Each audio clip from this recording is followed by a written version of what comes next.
نبوت کے 12ویں سال اللہ تعالیٰ نے رسول اللہ صلی اللہ علیہ وسلم کو معراج کرائی۔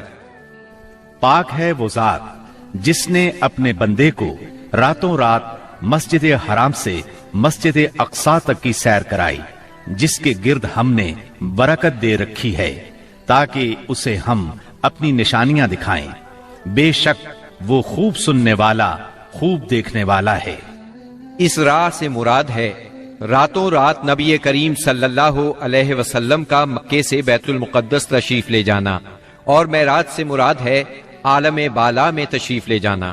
یہ واقعہ جسم اور روح سمیت پیش آیا۔ واقعہ معراج کا خلاصہ یہ ہے کہ آپ اس شب حتیم یا ہجر کعبہ میں آرام فرما رہے تھے۔ اس وقت آپ بیداری اور نیند کی ملی جلی حالت میں تھے۔ ایسے میں جبرائیل علیہ السلام تشریف لائے۔ انہوں نے آپ کے سینہ مبارک کو چاک کیا اور آب زمزم سے دھو کر ایمان اور حکمت سے بھر دیا۔ پھر آپ کے سامنے سواری کے لیے براق لایا گیا، جو گھوڑے سے قدرے چھوٹا سفید رنگ کا جانور تھا۔ اس کی تیز رفتاری کی وجہ سے اسے براق کا نام دیا گیا۔ اس کا قدم جہاں تک نظر جاتی تھی وہاں پڑتا تھا۔ اس پر سوار ہو کر آپ بیت المقدس تشریف لے گئے، مسجد اقصی میں داخل ہوئے، 2 رکعت نماز ادا کی، اس میں تمام انبیاء کی امامت کرائی۔ پھر جبرائیل علیہ السلام آپ کے پاس 2 برتن لائے، ایک میں شراب تھی، دوسرے میں دودھ۔ آپ نے دودھ پسند فرمایا۔ اس پر جبریل علیہ السلام نے کہا، آپ نے فطرت پائی، آپ کو ہدایت نصیب ہوئی اور آپ کی امت کو بھی۔ اگر آپ شراب کو پسند فرماتے تو آپ کی امت گمراہ ہو جاتی۔ اس کے بعد آپ کو بیت المقدس سے آسمان دنیا تک لے جایا گیا۔ جبریل علیہ السلام نے دروازہ کھلوایا، آپ کے لیے دروازہ کھولا گیا۔ آپ نے وہاں انسانوں کے باپ سیدنا آدم علیہ السلام کو دیکھا اور انہیں سلام کیا۔ انہوں نے آپ کے سلام کے جواب میں فرمایا مرحبا۔ انہوں نے آپ کی نبوت کا اقرار بھی کیا۔ ان کے دائیں طرف ایک گروہ تھا، جب اس گروہ کی طرف دیکھتے تو مسکراتے۔ یہ سعادت مندوں کی روحیں تھیں۔ ان کے بائیں طرف بھی ایک گروہ تھا، جب انہیں دیکھتے تو روتے۔ یہ بدبختوں کی روحیں تھیں۔ پھر آپ صلی اللہ علیہ وسلم کو دوسرے آسمان پر لے جایا گیا۔ جبرائیل علیہ السلام نے دروازہ کھلوایا، آپ کے لیے دروازہ کھولا گیا۔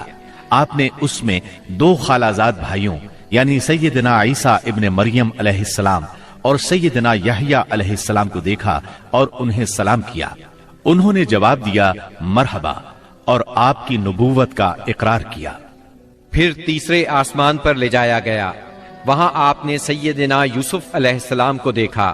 انہیں آدھا حسن دیا گیا تھا۔ آپ نے انہیں بھی سلام کیا۔ انہوں نے جواب میں کہا مرحبا۔ پھر آپ کی نبوت کا اقرار کیا۔ پھر آپ کو چوتھے آسمان پر لے جایا گیا۔ وہاں سیدنا ادریس علیہ السلام کو دیکھا اور آپ نے سلام کیا۔ انہوں نے سلام کا جواب دیا مرحبا اور آپ کی نبوت کا اقرار کیا۔ پھر 5ویں آسمان پر لے جایا گیا۔ وہاں سیدنا ہارون علیہ السلام کو دیکھا اور انہیں سلام کیا۔ انہوں نے سلام کا جواب دیا مرحبا اور آپ کی نبوت کا اقرار کیا۔ پھر آپ کو 6 آسمان پر لے جایا گیا۔ وہاں سیدنا موسیٰ بن عمران علیہ السلام سے ملاقات ہوئی۔ آپ نے انہیں سلام کیا۔ انہوں نے جواب میں کہا مرحبا اور آپ کی نبوت کا اقرار کیا۔ اس کے بعد آپ کو 7ویں آسمان پر لے جایا گیا۔ وہاں آپ کی ملاقات ابراہیم علیہ السلام سے ہوئی۔ آپ نے انہیں سلام کیا۔ جواب میں انہوں نے کہا مرحبا اور آپ کی نبوت کا اقرار کیا۔ وہ اپنی پشت بیت معمور سے لگائے ہوئے تھے، جس میں روزانہ 70,000 فرشتے داخل ہوتے ہیں، اور وہاں ان کے پلٹنے کی باری نہیں آتی۔ پھر آپ کو سدرۃ المنتہا تک لے جایا گیا۔ اس کے پتے ہاتھی کے کان جیسے اور پھل بڑے کونڈوں یا ٹھیلوں جیسے تھے۔ پھر اس پر سونے کے پتنگے چھا گئے، اور اللہ کے حکم سے جو کچھ چھانا تھا چھا گیا۔ اس سے وہ سدرہ یعنی بیری کا درخت تبدیل ہو کر اتنا خوبصورت ہو گیا کہ اللہ کی کوئی مخلوق اس کا حسن بیان کرنے کی تاب نہیں رکھتی۔ پھر آپ کو جبار جل جلالہ کے حضور لے جایا گیا، اور آپ باری تعالیٰ کے اتنے قریب ہو گئے کہ 2 کمانوں کے برابر یا اس سے بھی کم فاصلہ رہ گیا۔ اس وقت اللہ نے آپ پر اور آپ کی امت پر دن رات میں 5 نمازیں فرض فرمائیں۔ اس میں شک نہیں کہ نماز اعلان نبوت کے ساتھ ہی فرض ہو گئی تھی، مگر اس وقت صرف فجر اور عصر کی 2 نمازیں فرض ہوئی تھی۔ چنانچہ آپ بھی 2 نمازیں ادا فرماتے رہے اور مسلمان ہونے والوں کو بھی 2 نمازوں ہی کی تعلیم دیتے رہے، یہاں تک کہ اس موقع پر 5 نمازیں فرض ہوئیں۔ عقیدہ توحید کے بعد نماز ہی اسلام کا وہ پہلا عظیم رکن ہے جو مسلمانوں پر سب سے پہلے فرض ہوتا ہے اور سب سے آخر تک فرض رہتا ہے۔ نماز کی فرضیت صحت و بیماری، خوشی و غمی، سفر و حضر اور خوف و خطر غرض کسی بھی حالت میں مسلمان سے ساقط نہیں ہوتی۔ موسم، جگہ کی تبدیلی اور کوئی بیماری ایسی نہیں جس میں مسلمان کو نماز کی معافی ہو۔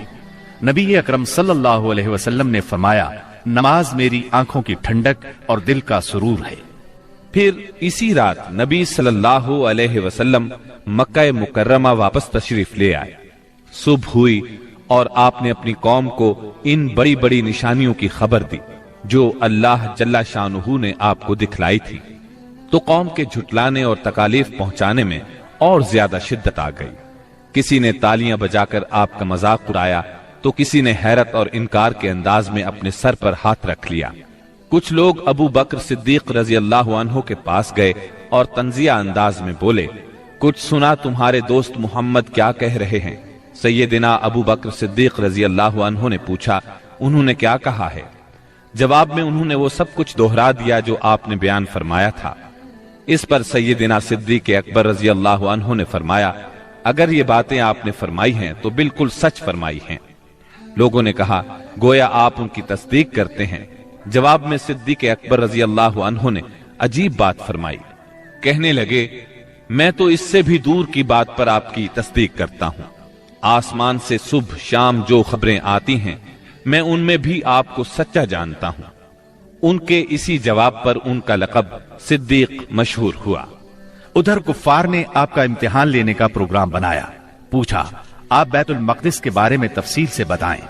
آپ نے اس سے قبل بیت المقدس کبھی نہیں دیکھا تھا، نہ معراج کے وقت آپ نے اس کی تفصیل ذہن میں بٹھائی تھی، لیکن اللہ نے آپ کے لیے اس کو روشن کر دیا اور آپ اس کی نشانیاں بتاتے چلے گئے۔ آپ نے ایک ایک دروازے اور ایک ایک جگہ کی تفصیل بیان فرما دی، اور وہ آپ کی کوئی بات جھٹلا نہ سکے، اس لیے کہ انہوں نے تو بارہا بیت المقدس دیکھا تھا۔ وہ صرف اتنا کہہ سکے، جہاں تک نشانیوں کا تعلق ہے وہ آپ نے درست بتائی ہے۔ پھر انہوں نے ایک قافلے کے بارے میں سوال کیا۔